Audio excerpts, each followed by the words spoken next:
டிஎன்பிசியிலிருந்து அஃபிஷியலாக என்ன அனௌன்ஸ்மெண்ட் கொடுத்துருக்காங்க, தமிழ்நாடு பப்ளிக் சர்வீஸ் கமிஷன்லேருந்து வெளியிட்டிருக்க அஃபிஷியல் அனௌன்ஸ்மெண்ட்டாக தான் நம்ம இப்போ ஸ்க்ரீனில் பார்த்துட்ருக்கோம். அந்த நோட்டிஃபிகேஷனுடைய டீட்டெயில்ஸை தான் நம்ம இப்போ ஸ்க்ரீனில் பார்த்துட்ருக்கோம். அதாவது குரூப் 1 தேர்வுக்கான அஃபிஷியல் அனௌன்ஸ்மெண்ட் கொடுத்துருக்காங்க. இந்த தேர்வுக்கு விண்ணப்பிப்பதற்கு கடைசி நாள் ஏப்ரல் 27 தேர்வுக்கான முதல் நிலை தேர்வு 13/7/2024 நடைபெறும் அப்படிங்கிறத குறிப்பிட்டிருக்காங்க. மெயின் தேர்வு பின்னர் அறிவிக்கப்படும் அப்படிங்கிற அட்டவணை ஷெடியூல் கொடுத்துருக்காங்க. அதை தான் நம்ம பார்த்துட்டு இருக்கோம். இந்த ஜாபுக்கு விண்ணப்பிப்பதற்கு முழுக்க ஆன்லைனில் மட்டும்தான் விண்ணப்பிக்க முடியும். மொத்தமாக 90 காலி பணியிடம் நிரப்புவதற்கான அறிவிப்பு வெளியிட்டிருக்காங்க. அதில் டிப்யூட்டி கலெக்டர் 16 காலி பணியிடமும், டிப்யூட்டி சூப்பரண்ட் ஆஃப் போலீஸ் 23 காலி பணியிடமும், assistant commissioner 14, deputy register of cooperative society 21, assistant rural development 14 காலி பணியிடமும், டைரக்ட் எம்ப்ளாய்மெண்ட் ஆபீசர் 1 காலி பணியிடமும், direct officer fire and rescue service 1 காலி பணியிடமும் அறிவிச்சிருக்காங்க. மொத்தமாக சேர்த்து 90 காலி பணியிடங்களுக்கான அறிவிப்பு வெளியிடப்பட்டிருக்கு. சேலரியை பொறுத்த வரைக்கும் லெவல் 22 பேஸ் பண்ணி பே ஸ்கேல் இருக்கும் அப்படிங்கிறத குறிப்பிட்டிருக்காங்க. அது மட்டும் இல்லாமல் 1/7/2024 அடிப்படையில் மினிமம் ஏஜ் லிமிட் 21 34 வயது உட்பட்டவர்கள் விண்ணப்பிக்கலாம். அசிஸ்டன்ட் கமிஷனர் உட்பிரிவில் 35 வயதிற்கு உட்பட்டவர்களும் விண்ணப்பிக்கலாம் அப்படிங்கிறத குறிப்பிட்டிருக்காங்க. அதை தான் நம்ம இப்போ ஸ்க்ரீனில் பார்த்துட்டு இருக்கோம். இது மட்டும் இல்லாமல் வயது வரம்பில் தளர்வும் அறிவிக்கப்பட்டிருக்கு. எவ்வளவு அறிவிச்சிருக்காங்கன்னா MBC, DC, BC, BCM, BCA, SC, ST அனைவருக்குமே 39 வயதுக்கு உட்பட்டவர்கள் விண்ணப்பிக்கலாம். அசிஸ்டன்ட் கமிஷனர் பிரிவில் மட்டும் பிரிவில் 40 வயதிற்கு உட்பட்டவர்கள் விண்ணப்பிக்கலாம் அப்படிங்கிறத குறிப்பிட்டிருக்காங்க. வயது வரம்பிற்கான சான்றிதழ் அட்டாச் பண்ணணும் அப்படிங்கிறதையும் மென்ஷன் பண்ணியிருக்காங்க. SSLC அல்லது ஹையர் செகண்டரி சர்டிஃபிகேட்டையும் அதில் அட்டாச் பண்ணிக்கலாம். கல்வி தகுதியை பொறுத்த வரைக்கும் டிப்யூட்டி கலெக்டருக்கு எனி டிகிரி முடிச்சவங்களும் விண்ணப்பிக்கலாம் அப்படிங்கிறத குறிப்பிட்டிருக்காங்க. அதில் 1956 ஆக்டுக்கு உட்பட்டு இருக்கணும் அப்படிங்கிறதையும் மென்ஷன் பண்ணியிருக்காங்க. ரெகக்னைஸ்டு யூனிவர்சிட்டியில் எனி டிகிரி முடிச்சவங்க இந்த டெப்யூட்டி கலெக்டர் போஸ்ட்டுக்கு நிச்சயமாக விண்ணப்பிக்கலாம். Deputy superintendent of police category 1ல் எனி டிகிரி தான் குவாலிஃபிகேஷன். அது மட்டும் இல்லாமல் செகண்ட் பாயிண்டாக ப்ரிஃபரன்ஸ் கொடுப்போம் அப்படிங்கிறத குறிப்பிட்டிருக்காங்க. அதாவது நேஷனல் அவார்ட்ஸ் ஃபிசிக்கல் எஃபிஷியன்சியை ப்ரூவ் பண்ணுறது மாதிரி நேஷனல் அவார்ட் வின் பண்ணியிருந்தா அவங்களுக்கு ப்ரிஃபரன்ஸ் கொடுப்போம் அப்படிங்கிறத இங்கே மென்ஷன் பண்ணியிருக்காங்க. அசிஸ்டன்ட் கமிஷனர் போஸ்ட்டுக்கு எனி டிகிரியும் அது மட்டும் இல்லாமல் அதர் திங்ஸாக என்னென்ன இருக்குது அப்படிங்கிறதையும் மென்ஷன் பண்ணியிருக்காங்க. பிஇ எனி டிகிரியில் வரும். அது மட்டும் இல்லாமல் அந்த candidate BCom degree and BL degree with diploma taxation law வச்சிருந்தாங்கன்னா அவங்களுக்கு ஃபர்ஸ்ட் ப்ரிஃபரன்ஸ் கொடுப்போம் அப்படிங்கிறத மென்ஷன் பண்ணியிருக்காங்க. Second preference BCom degree, BL degree வச்சிருக்கவங்களுக்கு செகண்ட் ப்ரிஃபரன்ஸ், அடுத்து தேர்ட் ப்ரிஃபரன்ஸ் யாருக்கு, ஃபோர்த் ப்ரிஃபரன்ஸ் யாருக்கு அப்படிங்கிறத இங்கே டீட்டெயிலாக மென்ஷன் பண்ணியிருக்காங்க.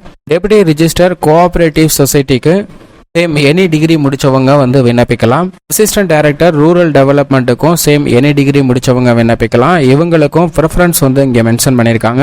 Post graduate in rural development Gandhi Gram இன்ஸ்டியூட்டில் கம்ப்ளீட் பண்ணவங்களுக்கும் செகண்டா diploma extension, diploma in sociology இந்த படிப்பு முடிச்சவங்களுக்கும் ப்ரிஃபரன்ஸ் இருக்கு அப்படின்னு சொல்லியிருக்காங்க. அதாவது போஸ்ட் கிராஜுவேட்டோட சேர்த்து இந்த படிப்பு முடிச்சிருந்தா ப்ரிஃபரன்ஸ் உண்டு அப்படிங்கிறத இங்கே மென்ஷன் பண்ணியிருக்காங்க. District employment officer same degree முடிச்சிருந்தா போதும் விண்ணப்பிக்கலாம். இதுக்கும் ப்ரிஃபரன்ஸ் கொடுத்துருக்காங்க. Economics, education, sociologist, statistics, physiologist post graduate முடிச்சிருந்தா ப்ரிஃபரன்ஸ் உண்டு அப்படிங்கிறத இங்கே மென்ஷன் பண்ணியிருக்காங்க. அதுதான் நம்ம பார்த்துட்டு இருக்கோம். டிஸ்ட்ரிக்ட் ஆஃபீஸர் பொறுத்த வரைக்கும் கல்வி தகுதி எனி டிகிரி. மொத்தமாக 90 வேகன்சி 7 கேட்டகரியான பிரிவில் காலி பணியிடம் நிரப்ப போறாங்க.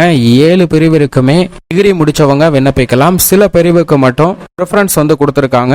எல்லா பிரிவுலையுமே டிகிரி கம்ப்ளீட் பண்ணவங்க விண்ணப்பிக்கலாம். சப்போர்ட்டிங் டாக்குமெண்ட் என்கரேஜ் பண்றது எப்படி அப்படிங்கிறதையும் கொடுத்திருக்காங்க. ஏற்கனவே டிகிரி முடிச்சவங்க மட்டும் இல்லாம ஃபைனல் இயர் ஸ்டூடெண்டா இருந்தாலும் அவங்களும் விண்ணப்பிக்கலாம். முதல்நிலை தேர்வு எழுத முடியும் அப்படிங்கிறத குறிப்பிட்டிருக்காங்க. மெயின் தேர்வு எழுதும் போது அந்த டிகிரி ப்ரூஃப் கொடுக்கணும் அப்படிங்கிறத மென்ஷன் பண்ணியிருக்காங்க. ஸோ அப்போ ஃபைனல் இயர் படிச்சுட்டு இருக்கவங்களும் இந்த குரூப் 1 தேர்வை எழுதலாம்.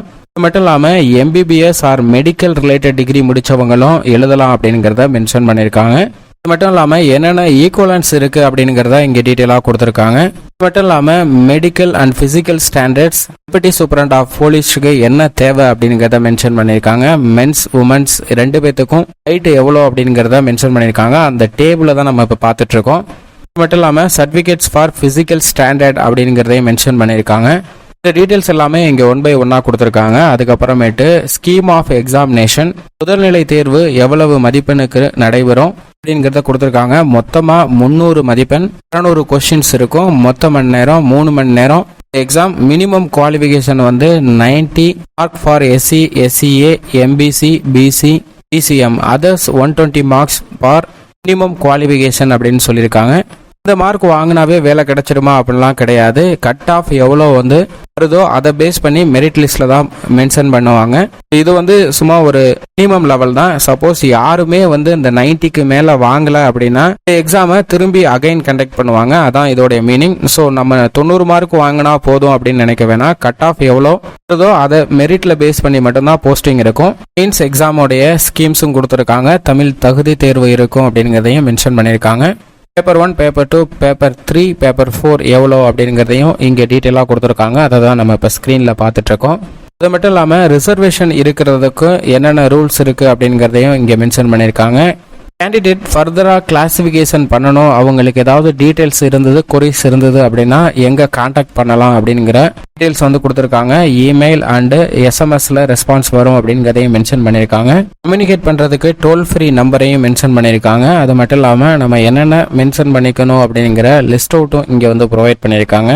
கான்டாக்ட் அட்ரஸும் வந்து டீட்டெயிலாக இங்கே வந்து கொடுத்துருக்காங்க. அந்த கான்டாக்ட் அட்ரஸை தான் நம்ம இப்போ வந்து ஸ்க்ரீனில் பார்த்துட்ருக்கோம். இதுக்கப்புறம் இந்த நோட்டிஃபிகேஷனில் தேவைப்படக்கூடிய அனெக்சர் அண்ட் எக்ஸ்ட்ரா டாக்குமெண்ட்டோடைய மாடல் காப்பியும் அது ரிலேட்டடான டீட்டெயில்ஸ் தான் கொடுத்துருக்காங்க. எப்படி அப்ளை பண்ணுறது, 1 டைம் ரிஜிஸ்ட்ரேஷன் கிரியேட் பண்ணுறது, OTR ஃபோட்டோகிராஃப் எந்த சைஸில் இருக்கணும் அப்படிங்கிறதையும் மென்ஷன் பண்ணியிருக்காங்க. சாம்பிள்ஸ் வந்து இங்கே காட்டியிருக்காங்க. அதை தான் நம்ம பார்க்குறோம். இந்த எக்ஸாம் வந்து எந்த டிஸ்ட்ரிக்டில் நடைபெற போது அதுக்கான கோடு கொடுத்துருக்காங்க. For example அரியலூர்னா 3001. ஸோ நம்ம எந்த ஊரில் இருக்கோமோ அந்த ஊருடைய கோடை வந்து அங்கே மென்ஷன் பண்ணணும்.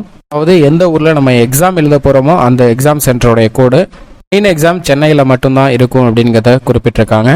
அடுத்து அப்ளிகேஷன் ஃபீஸ் எவ்வளோ, அப்ளிகேஷன் ரிவ்யூ எப்படி பார்க்கறது, அப்ளிகேஷனில் ஏதாவது கரெக்ஷன் இருந்துச்சுன்னா அந்த கரெக்ஷனை எப்படி ரெக்டிஃபை பண்ணலாம், எதெல்லாம் மேஜர் கரெக்ஷன் எது மைனர் கரெக்ஷன், அடுத்து டாக்குமெண்ட் வந்து எப்படி அப்லோட் பண்ணணும் அப்படிங்கிற டீட்டெயில்ஸும் வந்து இங்கே கொடுத்துருக்காங்க. ஏற்கனவே இதை ஸ்டெப் பை ஸ்டெப்பாக நம்ம அப்லோட் பண்ணுறது அப்படிங்கிற வீடியோ அப்லோட் பண்ணியிருக்கோம். அதையும் பாருங்கள் உங்களுக்கு வேணும் அப்படின்னா. ஏஜ் கன்ஸ்ட்ரக்ஷன் சர்டிஃபிகேட், அது மட்டும் இல்லாமல் fees construction, special reservation, so இது எல்லாத்துக்குமே இங்கே அனெக்சஸ் வந்து கொடுத்துருக்காங்க. அந்த அனெக்சஸ் தான் நம்ம பார்த்துட்ருக்கோம். ஃபார்ம் 5 ஃபார்ம் 6 அப்படின்னு ஃபார்ம்ஸ் வந்து மென்ஷன் பண்ணியிருக்காங்க. இதில் எது தேவையோ அதை யூஸ் பண்ணிக்கலாம். Certificate for Tamil medium studies அதற்கான மாடல் ஃபார்மும் வந்து இங்கே கொடுத்துருக்காங்க. அதை நம்ம இப்போ பார்த்துட்டு இருக்க ஸ்க்ரீனில் மாடல் ஃபார்ம்ஸ் வந்து இருக்குது. அஃபிஷியல் நோட்டிஃபிகேஷன் வேணும் அப்படின்னா டிஸ்கிரிப்ஷனில் இருக்குது, நீங்கள் லிங்க்கை யூஸ் பண்ணி டவுன்லோட் பண்ணிக்கலாம்.